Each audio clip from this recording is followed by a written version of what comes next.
very interesting. Thank you once again for being out at Something Wicked Film Festival. My name is Howard. I'm co-director of the festival. Normally Kevin Powers would be here doing this, but instead I will be in here and I'll give it my best go. One thing that we were listening to last panel discussion, everyone had their different stories about how it is shooting films and things of that sort, and they had different stories about what they go through.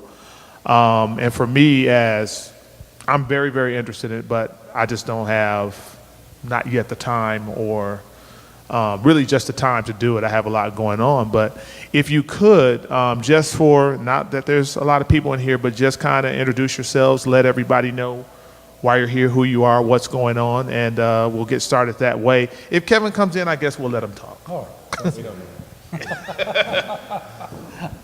I am Rusty Smith, and the writer, per se, of Halfway to Hell.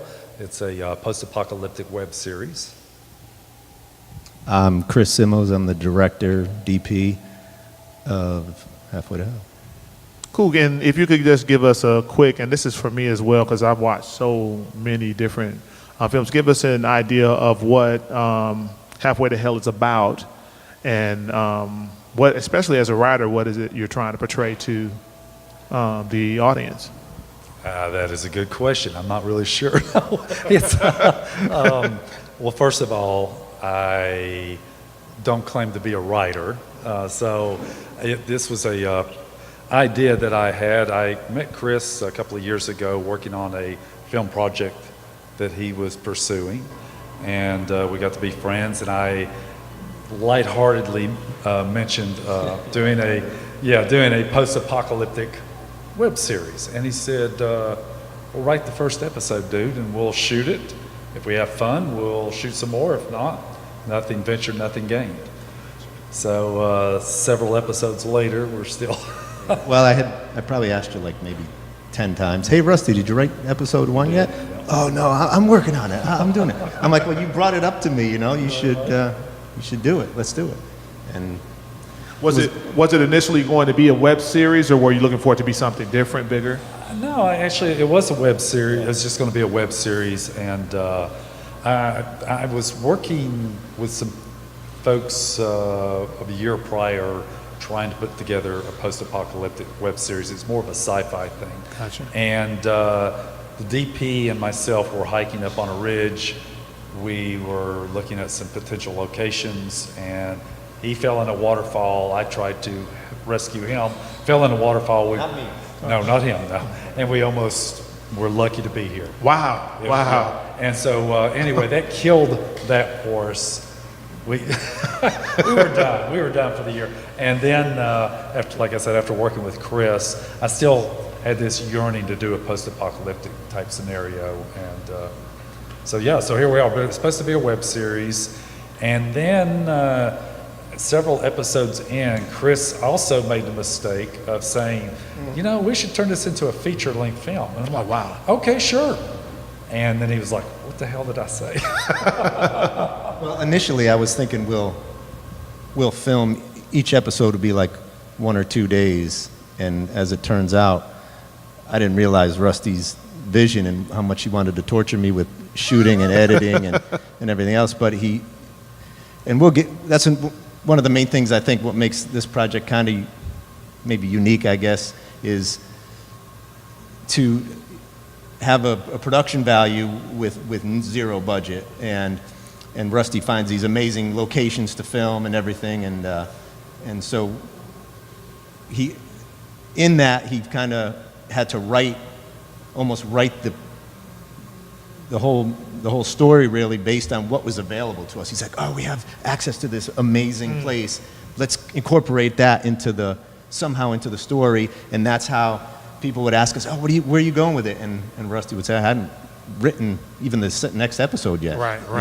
I got to see what comes my way." Right, and it being a web series, initially, it was sort of open-ended. Right. So it was like, it doesn't matter. It doesn't have to have so much meaning. It's a vehicle. We're just on a destination. We're not sure where the destination is going to end up. But once Chris said, feature-length film, it needed to have that ending and become finite. And Right, so right. that changed the dynamics drastically. It's interesting that you say that. Travis and I were just talking today because I have a film in mind, but I just cannot connect my vision to reality. It is when you think about production and what you want to show those that are watching it, if you want there to be an explosion or you want there to be something that, number one, isn't in my budget range. Number two, has Yes, to it have is. somebody really, really good to make it look, real or effective. How do you go about connecting it? How do you We figure have it out? an explosion guy, and we're going to hopefully be working with it towards our finale. Okay, and maybe okay. We can connect you guys. So it's finding the right people. Well, yeah, it is, and it's not always about paying for the right people. It's making the connections, and I think that's one of the unique things about this project is because we have no budget, we have incorporated as far as performers go and actors. We'll draw in some semi-professional actors out of Atlanta to pull off the lead roles. Right. But for the one-liners here and there, literally we walk and grab people off the street, maybe on their look, and because we know the beginning, we know the end, everything in between is very flexible. Right. We can look at this person and say, we'll watch them and say, man, they really nailed this, or a natural. Let's do a back scene with this person and give a little more information on them, give them some lines that they can deliver. Right. And it's amazing because, as an actor myself, you go to the acting classes with people, they spend a lot of money, and some of them still just don't get it. And then you pull some guy off the street or some girl off the street, and they nail the part, Right. and they never had a lesson in Right. life. So we've been very fortunate with that. And cost-wise, it's one of the things we've promised to those semi-professional actors, and also these people that are coming on board that have never done this before. Chris and I have both been in front of the camera, done work for people, and it never come to fruition. Right. You never see it. And you've given your time and your efforts and hard work. Most of the time, especially on the independent level, you don't get paid. Right. So our commitment is you are going to see a finished product. And each episode, we get it out there and honor our word on that. And then Chris I'm very fortunate, Chris is a super talented director and an editor and a DP all rolled into one, and he gives it that production value and that quality that gives us that professional edge. I almost wish you guys were in here for the last panel discussion, because one thing they mentioned that was really important is for those, like you said, that are not getting paid, to see a finished product really matters. Yep. But then on the other hand, they also said is that when you have a person that you say is multi-talented as Chris is, it helps you as an actor, it helps you as a director to know every side of what it is you're doing. It's major when you're trying to film, and when you have very few people that can be involved, because we know it can become pretty costly. The other deal is when I look at people in your position, because I am striving to be there. It is in my future. I have a lot of things in my way: kids, family, work. It's a lot of things in my way, but it is, I wouldn't even say bucket list. It's going to be happening or starting within the next couple of years where I can actually put time towards it. I heard one guy mention, back in the day, I was an iMovie guy for Six Flags. iMovie was the thing. We filmed, we edited, we did everything, but I'd had no appreciation for it because it was for something that I just really wasn't interested in. And there was no connect for me being just a normal guy. I look at you guys and I'm like, okay, they're somebody else. They're not, you guys, in my vision, I was like, you guys are like superheroes, because I can't see how you can bring this idea and put it on a screen. I've heard. I get that. Let me say this. Let me interrupt you. Something Chris said to me early on is he said, you'll hear a lot of people talk about, let's make a film. One of these days I want to make a film. And Chris is, says, just do it, just make it. Okay, so what if you don't have the best equipment or the best talent? Make your damn film, make Right, it. right. And, you know, see what doors open up from that point. Right. And maybe you might remake it down the road, who knows? But get in there and do it, just make it happen. Yeah. And get what you get. Even if you don't sleep, you know what I mean? When the whole family's in bed, you can be you're editing or writing or whatever you need to do. But back to what you said earlier, like what got me into producing my own films in the first place was being involved in productions that just wouldn't get finished. And it was Right. so fun. Like, people put in all this time. I'm like, you know, screw it. I'm just going to do my own. And that's one thing for sure is if I start a project, it's going to be finished. I owe it to the people that put their time into Absolutely. it. To everybody, Absolutely. whether it's an extra or anybody, you know, they're looking forward to that. And that's what drives me. Otherwise, I put things off. That's what drives me to keep, you know, because as Kevin knows, and you know, sometimes you think, all right, I'll be done with it in a week, and then like 2 months later, you're still working on it because sometimes you run into things, but you just got to stick. You know, you got to finish it. You can't go on and start something else if you got something else you haven't finished. I can't live my life like that. You know what I mean? I have to finish it. You know. So. It's funny when you say weird equipment. I'm sure you've heard of Will Packard and Rob Hardy, and their first film they shot was a film called Chocolate City at FAMU. I used to go to Florida A&M, and the only audio equipment they had was a Nagra 3, which wouldn't run at crystal except when it was plugged in, so I had 1,000 feet of cable. We had a Radio Shack shotgun mic, and I convinced them to get a little 8-channel cheap mixer board because the mic, you got too much audio noise if you plugged it directly into the Nagra. And literally looked like an old black and white film, and they're listening to a wall. But in that process, because of what he was doing, everything from the film, because we shot at 35 millimeter, this is back in the 90s, with a student cinematographer that was from Florida State. All of the sound tape, all of the video, all of the film, everything was donated. But his goal was to finish it. We had 16 hours worth of production that he had to cut into 2.5 hours, but he finished it. Audio was terrible. We heard birds that were not there when we filmed. I don't know what the frequency for that mic was birds. I don't know why, but that's what it was. So to say that to finish it regardless, you see your mistakes during, you decide what you're going to cut, not cut afterwards in post, but for everyone involved, and there was a lot of volunteers, you know, to see it filmed at Lee Hall Auditorium complete, and to see the scenes, and to realize, hey, I don't remember that being there, or, you know, to remember being up till we had a time where we had to film in between one refrigerator going, another refrigerator going, and we had. We're about refrigerator in a square block. And the guy was closed, so we couldn't unplug his. So we had a 20-second shot behind the store, and for some reason the car wouldn't start, and it was 19 degrees outside. So give us an example of some of the things, even in filming this, that you run into just kind of on a regular basis, because we know everything isn't perfect, you know.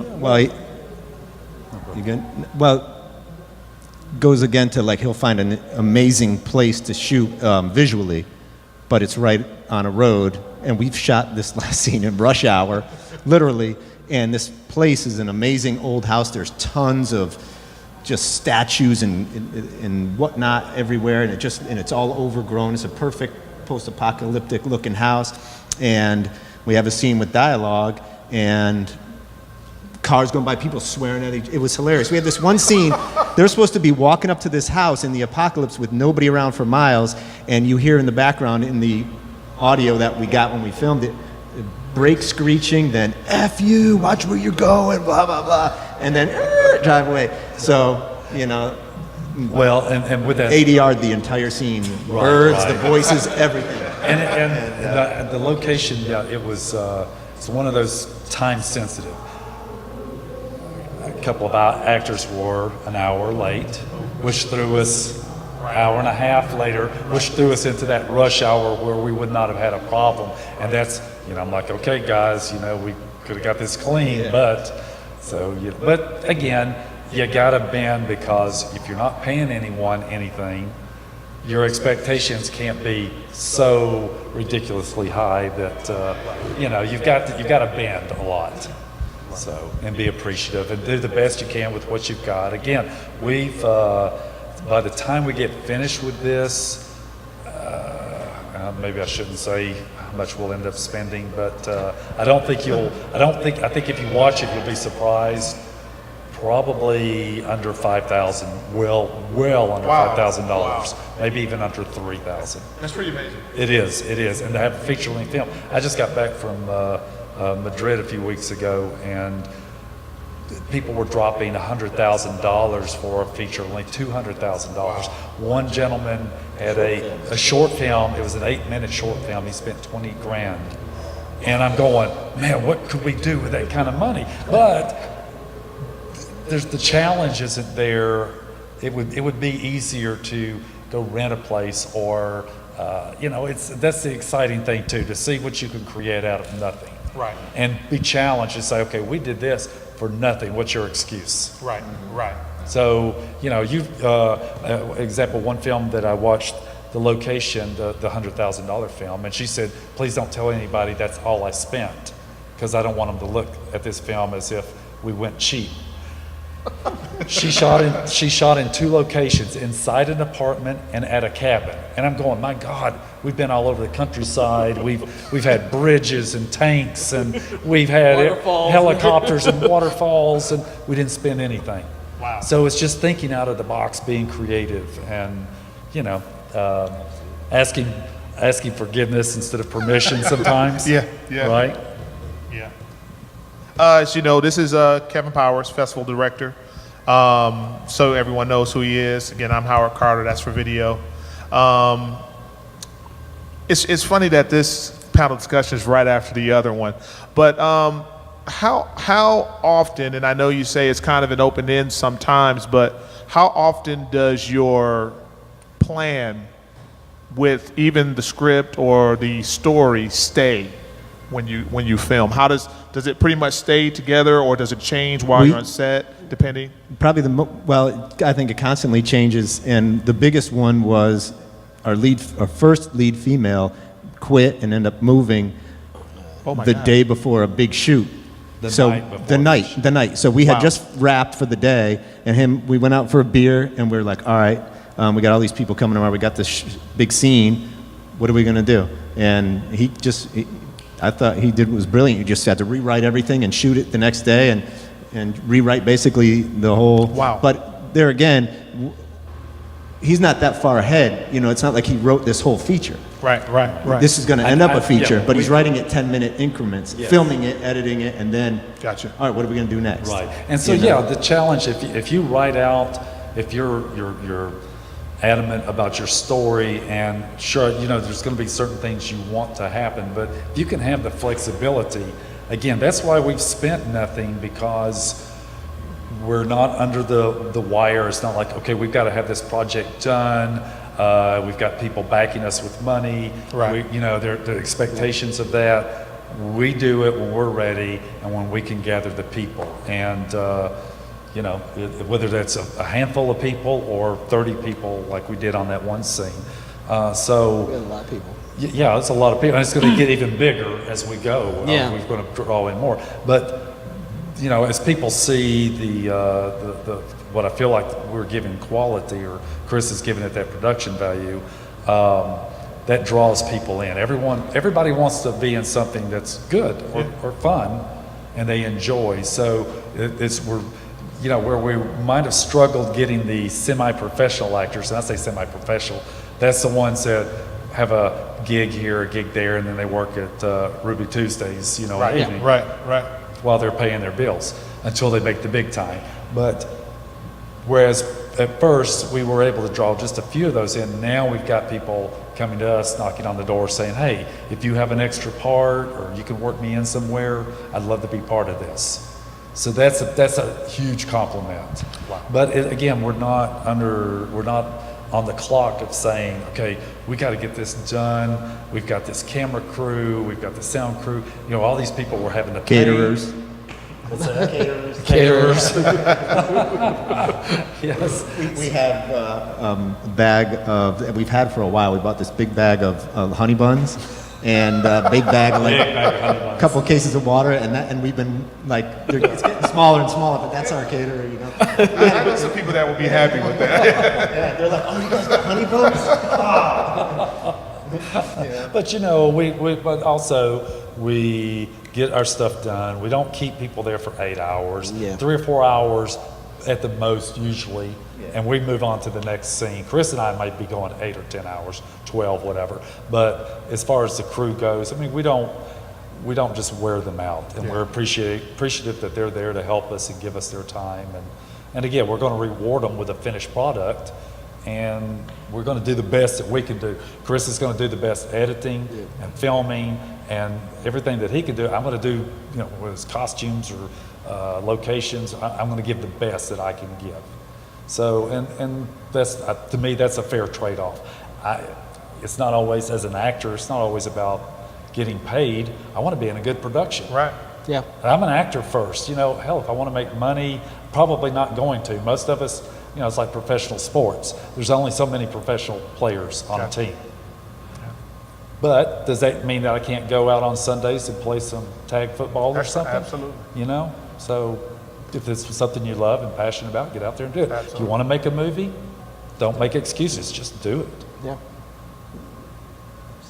I agree, and that's part of the spirit of a lot of the filmmakers who are here. I've been doing a lot of interviews with a lot of the filmmakers who are visiting this year, and that's exactly the mentality that a lot of them have. You know, you just can't sit down and wait for someone else to do the project for you. If you are an actor, a lot of the people here are actors, writers, producers, directors now. That's what they do. They want to get something done on their reel. They have to go out there and do it because they can't wait. Sure. No. Yeah, you don't want to ask, like, talk to so many people. I got this screenplay I wrote. I want to present it to Lionsgate or these people. I'm like, why? You going through life asking for permission. Just do it yourself. You know, get some people. It's out there. If you really want to do it, there's people out there that, like-minded people that will work with you on the project. You just got to find these people. And the more you do it, as you guys know, the more people you meet, and next thing you know, this started off with nothing. And like Rusty said, we got people emailing us and calling us, hey, I saw your web series, man. You know, I'd love to be in it. You know, I mean, we're always getting messages on Facebook about people that want to be in it. And that's, like you said, that's probably the best compliment you can get from actors anyway. And like most of the people Rusty casts are people he sees at Walmart, Captain D's, anywhere, like literally. You know, the little girl we got in there, the beautiful little girl, Kiera, he saw her and her family eating lunch at Captain D's, and she turned out to be amazing. They were like, oh my God, really? And the thing is, these people, like, just friends and people you run into at the auto mechanic guy working on Donnie, they're like, really? Oh, yeah. Oh my God. And it like makes their life. It brightens up their life. They think it's amazing that they're in this movie, and they not only does it make their day, which makes our day, to me, that aspect of this whole project is what makes it special to me anyway, is all these people that never thought they could do something like this. To them, it's like they're on the big screen. It's amazing to them, and it really brightens up their day. And that's probably what's, you know, most gratifying, because these people, you know, you get these, and selfishly, they'll share it way more than a local actor would. Right. You know, they're always sharing it and spreading the word, Yes. because this is the only thing they've ever done. Right. And they're beside themselves about it, and they're so excited about it. Yeah, generally actors, once they've done a project, they move on. And they've forgotten, they're looking for the next fix. Right. And these people, it's their once-in-a-lifetime opportunity. Right, So they absolutely. share it with mom and dad and cousins and everyone, and that really helps bump the numbers up if you're in the social media aspect. Right. So And- you're our best delegates. And even after they've been killed off, because everybody basically gets killed off in this, they come back and help as crew. Like every time we shoot, they just show up and they want to help. And these people are awesome. They're just so excited about it. They'll do anything on set to help. And if we're filming, they just come. And they're on set and they're there to help, and they're actually, you know, work and be part of it. And it's awesome. They never, you know. That's absolutely Yeah. amazing. But now that being said, there are times that it is a struggle, because you do pull in some non-actors. Some people have some natural ability. But now I have been around actors that I'm going, why are they acting? They don't, they go to the acting classes. Doesn't mean that they can act. Right, absolutely. So, it can go either way. But that's, again, you've got to try to size people up. There's been a couple that, Chris is like, that guy was really stiff. And I'm like, okay, shorten the scene. All we need, he's got a great look. Let's just, let's try to figure out how to work it in with the story and alter things and editing, clean it up, wherever you can. And, sometimes it's the audience will be more forgiving if those people are just the one-liners. Right. If they're the main actor. Now, how many high-budget films have you gone in and you go, God, that actor sucks. And they've spent millions of dollars on this film, but the acting's horrendous. Right. They can't forgive that. But if this person has one line to deliver and they're a little stiff on it, by the next scene, they've forgotten that person. Especially if like an axe goes through their head. Yeah, like the next scene. They get, yes. They're like, oh, they're dead. That was gruesome. That's awesome. Okay, what's next? Exactly. So They killed that dude. Thank God. He died so well. so there's got to be a little strategy there of how to utilize these people and how to best utilize them. Right. So. Okay. I think that's pretty awesome, being able, because what you're saying you do is more than, what you hear other people say. You're sure it is it's trying to find a look, no doubt, but that's giving people who never thought they would have an opportunity to do something of that sort, an opportunity. And you never know, like you said, where that may go or who may be watching, or they may say, hey, you never know how that will affect another person's lives, not only your own, but the people that you're involved with it, which I think is really noble and really cool, because it does do something for what you're trying to do, but you never know what effect it'll have on that person's life. That's one thing with what we're doing here. What we're trying to say is that filmmakers can be of any color, age, sex, gender, whatever, that they can come here and show their films and have an opportunity for people to come through and see it, and maybe open doors for them in other places. I know there. Oh, go ahead. I was just thinking, like you said about these people, and one of the guys said to me recently. He went after the episode came out. He had never acted before, and he was like, wow. He's like, man, that was awesome. He's like, so I'm out there now, and like, so I could possibly be like discovered, like anybody could watch this. He was like so thrilled that he had he has a line, and he was like, I think it just, now he probably wakes up every morning thinking, at least it's a possibility. Like if you never try anything, right? Absolutely. Like I tell people, maybe people say to me, maybe someday you'll make millions, and I'm like, well, yeah, that'd be great. But literally the second I started doing this, I already felt like I succeeded, because I'm not going to die thinking, man, what if I'm already, so I'm not looking for anything more than what I'm doing. I'm having a blast and not thinking, man, I hope this one hits. I hope that, just what I'm doing, it thrills me to death. So, and then you kind of share it when now somebody else is having that same experience where they feel like their life is a little more full, a little more complete. And they've, like we said, they've done something they probably never thought they would. Right. That's what, to me, that's the biggest part of this deal. So.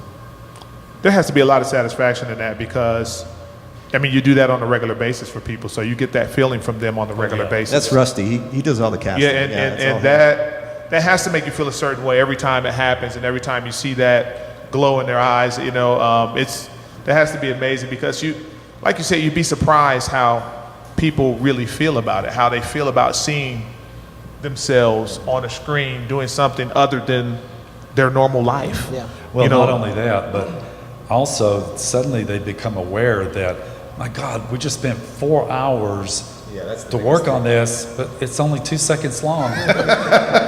and I say, just think about those movies they spend a year and a half on, and they're 2 hours. Right. Yeah. So there you go. Think of all of that effort and all that footage that was never used, and all of a sudden that light bulb, they're like, wow, that's amazing. Yeah. So now they're in touch, and they'll never watch a film the same way again. Absolutely. Yeah. Well, you were there that day when we had the big execution scene. We brought in Rusty brought in you Oh, know, yeah. 30 some odd people that have never acted a day in their life, and you know, they didn't understand we were going to have to film over and over and over again. Not one complaint, but the best part of that was Rusty's like, okay, we're going to execute all of you. And they were like, yes, yes, yes. And Kevin's like, that's the best part about being in the movie. I get to get That's what I tell everybody. I love dying in the Die. movies. That's the most fun to Yeah. They were everybody literally, and it was all walks of life. Lady Yes. that owns the boutique, high school kids. It was all different types of people. Nice. And they were all into it. And you know, as we got our different angles, and they all died just over and over and over again, and having just as much fun every And time. I will have to say that my favorite one in that scene was the lady from Thailand with her baby. Yes. Oh. We literally had a lady there with her baby, and she was awesome. She in her native tongue, she's yelling at a soldier that's shoving her around. Which is her husband. Which is her husband. Yes. So Nice. we utilize it, but they're like, can we use the baby in the scene? I'm like, yes, please. Yes, we can. So you see Please. this lady get shot, she hits the ground, and she's got the baby in her arm, you know, and it's like, Oh, that's awesome. That's, yeah, and I said, That's awesome. your child's already got his first screen credit. He's not even a year old yet. so- Wow. But it thrilled them to death. They couldn't have been any happier. Oh, yeah, amazing. Yeah. He came back again. Yeah. I think that's pretty amazing. Now, we and I know I keep bringing up the other panel discussion, but there were so many directors in there, and I mean, it was literally. I wish you guys were like the 10th and 11th seat on there, because your experience would have been great to share, because it actually comes from a different angle. Whereas you guys, you know, you talked about how you get actors for some of your scenes. Give us some of the biggest challenges that you have, and there may not be many, because you know, but give us some of the biggest challenges that you run into doing this sort of thing. You know, the biggest challenges. Well, do it. Stay on your end, and I'll say. Okay,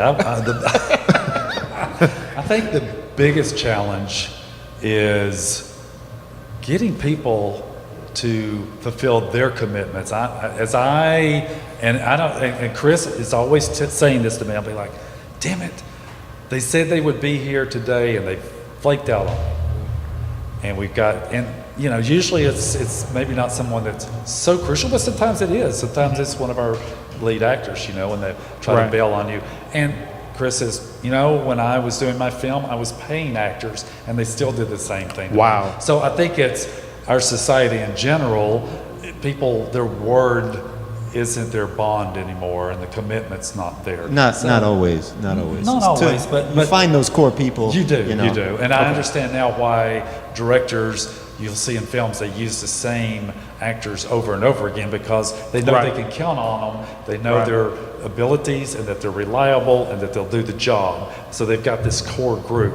But I think for me, that's a mental challenge to get around, because if I tell you I'm going to be there, by gosh, I'm going to be there and we're going to do this. Right. And if after once I fulfill my commitment, if I don't enjoy it, I won't volunteer to do it anymore. Right. Absolutely. So that's, you know, so that's the biggest challenge to me, I think. Well, I guess on my end really is just, I kind of got into this, you know, later in life, I guess, and I didn't go to film school or anything. I've just taught myself, and of course, when I get stumped, I ask my daughter, because she's smarter than me and picks up on this stuff a lot quicker. But you know, I'm just basically completely self-taught, you know, besides YouTube tutorials, and I've just been learning on the job everywhere I go. And then, you know, I'm working with, you know, Kevin. You know, I've learned from you just a couple times being on set, and just learning as I go. And then, like I was discussing with you, having I get into these technical issues, you know, glitches or whatever, in some of the editing programs, and having to resolve them on my own, and you know, and that kind of thing. I guess the technical aspect is probably, for me, the biggest challenge, especially when you have a massive file, when you're doing a feature film, and you're having, you know, technical issues, and then trying to, you know, resolve them. That becomes. But aside from that, you know, it's.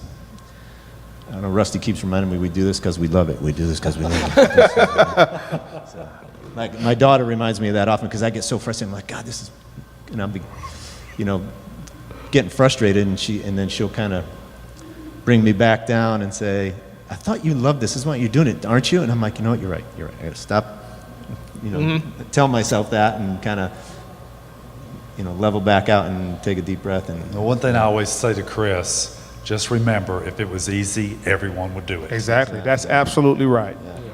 So that's the magic of it. Just persevere, keep at it, and finish what you start. And have a product, no matter how good or how bad it is, at least you completed it and you learned something from it.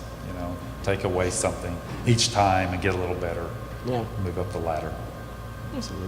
I know you were saying you were getting ready to start a web series. I don't know if we've helped at all. I don't know if you had any other questions maybe, but... You hit on my primary concerns. I've been hurting actors for 3 years in other projects, so I'm kind of used to the fleet buttons. The technical side and the finance side is what, and you guys have resolved the finance side pretty well. So. Well, if you don't have it, then you'll find a way to, again, be creative. And literally, if I'm driving down the road, I think one example, I'm driving across a bridge and I look over to the right and there's an abandoned bridge. So they built this new bridge here. So here's this expansion bridge with kudzu grown over it and it's blocked off. That would be some good little, just some travel scene. It doesn't, and it morphed into a little bit more, but we're on a lot more. It's an amazing scene. Yeah, we're on this bridge, and the actress said something about in a tweet. She said, "Well, I wasn't on $1 million set today." I said, "Oh, but you were on $1 million set. Taxpayers pay for this meeting." That's right. That's right. And did we ask permission? No, but the police rode by. We waved at them. We're being respectful citizens. We're not trashing anything. So I don't think that's why he kept driving. Yeah, probably not. He has there's dead bodies on the ground across the bridge, and these guys have spears and all kinds of crap. And the cop slows down. He's like, I think he's like, I got to stop working 16-hour shifts or whatever. But he just slowed down and he was like, I think he was like, oh, it's end of shift. I'm not even going to stop. And he that's funny. Just kept on going. A Canon XA20 is what I've been shooting on, and it's like a run and gun style. It's more like a documentary. I got to kind of work hard to get these shallow depth of field shots and stuff. It's not a DSLR or anything like that. It's an idiot-proof camera, really. A lot of automatic settings for the majority of the filming. A little tap focus screen and that kind of thing. So if I can use it, like a 2-year-old could use it. So that's. But I will say with that, because of the size of the camera, we're able to get back into the national forest and hike back there to the waterfalls and these great scenes and have the mobility and flexibility that you might not with the larger equipment. So we can hit and run and do some of this. So like my thing was DSLR and little iPhones. Yeah, I mean, they get amazing. The DSLRs get amazing footage. I mean, I'm just not a photographer, and I didn't have that. I'm learning more as I go, but jumping into it, I didn't have the knowledge, and I was doing so many things. With my first film, I was doing everything really. Not everything, because I say that, but I couldn't have done it without so many people helping me. But as far as the production side, I was doing so much that I didn't have time to teach. I was teaching myself lighting and editing and all this, so I needed that to be easy to film, because with the time crunch, you need to get the stuff shot as well, and I just wanted to make that happen, so I needed something easy, so that's what it's called, a Canon XA20, and we have a Canon XA10, which is very similar camera we use, for our second camera, which my daughter shot second camera for us a couple times. As Rusty's pointed out, she's a lot better than I am. She's got a great eye. She's too busy for us most of the time. Oh, wow. Yeah, I'm like, man, those two shots are beautiful. No, daughter shot those. That's Alexa's shot. Oh yeah, Alexa shot that one. But I'll also say that, back to crew, when you're trying to do your production, There are so many people out there that are hungry to experience this. We bring in makeup artists, and it's been amazing some of the things that they have done. Again, they just wanted the opportunity to do it. And don't be afraid to tap into that. You know, if you've got a person that loves editing, and that's their hobby, but they're not willing or ready to be in that professional level, look at what their product and see what they've done, and don't be afraid to, you know, if your budget is holding you back, don't let that hold you back. Just find another way around that.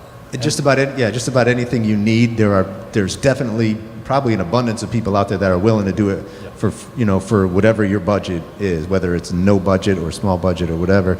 And some of the best people we found are the young, hungry people that are still willing to just. And it's not like we're not looking for people to work for free. At least my mindset, because it's just kind of like how Rusty asked me to do this with him. We're just asking somebody else to collaborate with us. It's a collaborative, and say, hey, you want to join our gang and do this with us and have fun. It's not like we're trying to get something out of you, because we don't just use them and forget them. You know, they become part of us. You know, and that's really what it is. And you know, and then that calls. You know how this thing works. You network and you meet people and that's how it grows. It's grown and grown. We'll bring in random extras for a scene, and next thing, and they're like, "Oh, my son edits. My daughter's this. My daughter's that," and they want to meet you guys. And next thing you know, we got all these people that want to be part of it, and to the point where we can't even. It's difficult to even use everybody, you know. But and that's. Do guerrilla style or permit style? Kind of in between. Guerrilla style of what? Permit. Permission, no permits. I'm glad you asked that. That was my next question. That was in between. If for example, on our square, I live in Dahlonega, a little Georgia town, cool little town. Every year they have an annual festival, Gold Rush. Well, they come in and they set up white tents all in the square, and they shut the square off. So they start working on this to set up like a Friday night, because the festival's on Saturday and Sunday. Every time I look at this, I'm like, these white tents look like a containment city, right? So I tell Chris, I said, we're gonna shoot a scene on the square while they're setting up. And at that time, they were shooting a Christmas film for Hallmark in Dahlonega. They were finishing up, so they're on the back lot. So I hit up a bunch of friends. I'm like, bring suitcases, wear civilian clothes. They show up, we've got a guy in a military uniform, we've got a guy in a hazmat suit, and we get right out in the middle of the square. I walk up to the police officer, and fortunately, I know a lot of people in town. I used to do a charity event there, so they kind of know me. And I said, hey man, we're gonna shoot a scene for our post-apocalyptic film. He goes, you're gonna do what? I said, we're gonna shoot this scene. He says, okay, are you gonna be running around with a bunch of guns? I said, no, just one guy will have a sidearm. He said, oh, okay, that's all right. permitted. I was wondering how you got that scene. We're literally right in the middle of the square while all these tents are being up and these white vehicles are driving by, and you can see the buildings. Again, we've got $1 million set. Chris is going up the balconies of the restaurants. We're like, hey, we're shooting this. Can we run up? Yeah, come on up. I just went up there. Oh, what about the Crimson Moon? Yeah. Oh, yeah. Yeah. Oh, yeah. That one we did. Yeah. So one of them we just went up, and yes. There was a haunted tours thing going on, and there were like all these people were up in this balcony. I just walked up there, like, excuse me, pardon me, excuse me, and then I just filming. And I think the tour guide with the little headphone on, he looked at me like, who's that guy? But everybody else was like, oh, they thought I was like part of it, and I was filming. I'm like, all right, action! This guy, and I'm up on the balcony with the other people getting the shot, and I was like, thanks, excuse me, pardon me, and I just laughed. Oh, wow. But the best part of this is we're out in the middle of the street. We've been shooting. Chris loves to get a lot of angles, which thank God, because when something doesn't work out, he's got plenty to work with. So we're shooting, and some of the guys from the Hallmark film walk up and they go, what are you guys shooting? We said, post-apocalyptic web series. I'm like, oh, that's cool. So they leave, and it's about 10 at night. Older lady and a friend walk up, and the older lady says, "What are they doing?" And the lady says, "I think they're shooting a movie." And she says, "Well, did they get a permit? Because the other people had to get a permit." Slick here says, "Ma'am, you can talk to our police officer over there if you want to." She huffed and puffed and walked away. Yes, you did. Yes. It just rolled off the tongue. It just rolled off. It wasn't that the producer from the Hallmark, the guy, he came up to me and he asked me 3 times, "What are you guys doing here? What's going on?" And I ignored him 3 times. I was like, "Oh, hey, what's up?" And he just kept asking me, and I just was trying, literally ignoring him. And then finally he asked louder, I guess, and Rusty's like, "Yeah, we're filming." And then he was like, "Oh, cool, okay." And then he walked away, but I was like, "Oh, this dick, he's going to try to tell us to so. Well, and so, that was public, the square. But had we gone in and requested a permit, it would never happen. Because all you need is 10 people to be involved and 1 person to be a jerk, and like the lady on this, Right. complaining. Right.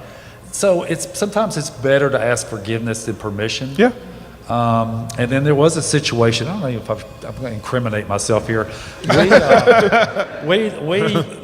off the camera. yeah. This is off record. Yeah, speaking off the record. We shot a scene. It was back toward the National Forest, but it was on a bridge that normally no one is ever on. Literally 2 cars will pass by in an hour and a half.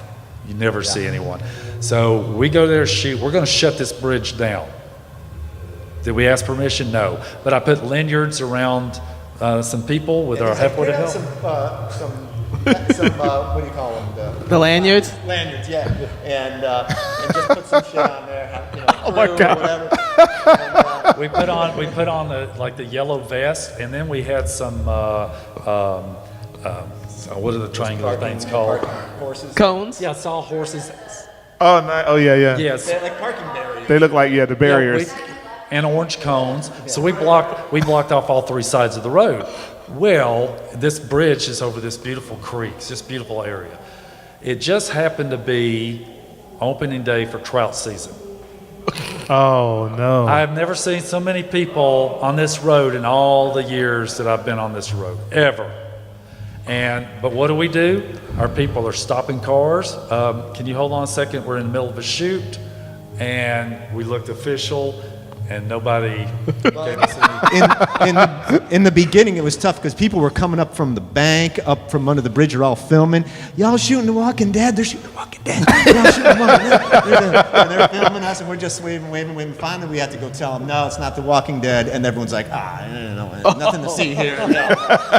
Disperse. But if you're around and you watch tonight, you'll see the scene. Literally, we've got a car in the road with vines over it. It's powdered down. We've got this big fight scene right in the middle of the road. Bloody. Blood going everywhere. So it was a major scene. But to watch it, you would not think there was a soul out there, and that was the amazing part. But Wow. But as Chris said, sometimes you just gotta act like you're supposed to be there, and you have permission. Note to self: yellow vests, And orange lanyards. cones, lanyards.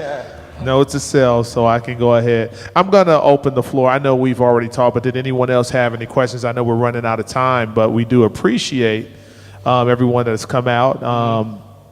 Just you don't understand, because Travis and I were talking about this, because I couldn't wrap my brain around how to get my vision to reality, and just talking to the 2 of you, it's basically just saying, just do it. Just do it. Because the only thing standing in my way is me, really. Yes, that's right. And my you'll own think thoughts of about a it. million reasons why you can't. or Absolutely. shouldn't. Yeah. Just So we literally sitting on the couch 5 minutes before I came in here, before I even knew I was going to talk to you, we were having this conversation. Yeah. So, Kevin, I know you were sitting here. I don't want to just hog the conversation. Did you have anything? No, you were getting all the information out, the stuff that I'm glad you did. Essentially, you got to remember, this is essentially like a lesson of for other filmmakers and younger people who are watching this. to get an idea of how you guys made the show and how you accomplished it on such a low budget / no budget, and how they can utilize some of your techniques to get their films made. We do not endorse all the illegal ones they did, which is like 90% of them, but the rest of them, Lanyards yes. and Borderline. I wouldn't say anything illegal. lanyards and area. reflective clothing and yet lanyards. But I'm gonna add with that, I have done many of the same things that you guys have done it yourselves. I've done a lot more since I've done, you've worked at Ron. We've gotten away with a lot of stuff. So, Well, just remember, it's better to be judged by 12 than carried by 6. So don't let your project be dead. Get Yes, out don't- there, do it, make it happen, and apologize later. yeah, most definitely. All right. All right. We once again want to thank you. Are they about to play now? No, they're the last film in the main room, so they should be good. So, Go ahead and make an announcement about that. is that starting now? So we need. It should be 9:30. All right. So we need to. Actually, you guys could probably announce it better than I could. Give us some character. I know it's only previously, but we know that this is. I'm going to be in there because I want to see it. But no, I really appreciate speaking to all of you about it because it changes my mind on how things should be done, and I hope that's the goal of what we're doing. Mission Not accomplished. everyone here that Mission walks in, accomplished. not everyone that walks in is a filmmaker. Some may be thinking about it, some may be in the process, but maybe, it may be dying. These conversations are what bring things back to life and changes people's minds. Different perspective. Absolutely, absolutely. All right then. Thank you very much. Thank you. All right, I want to was make great. sure I get a picture with us.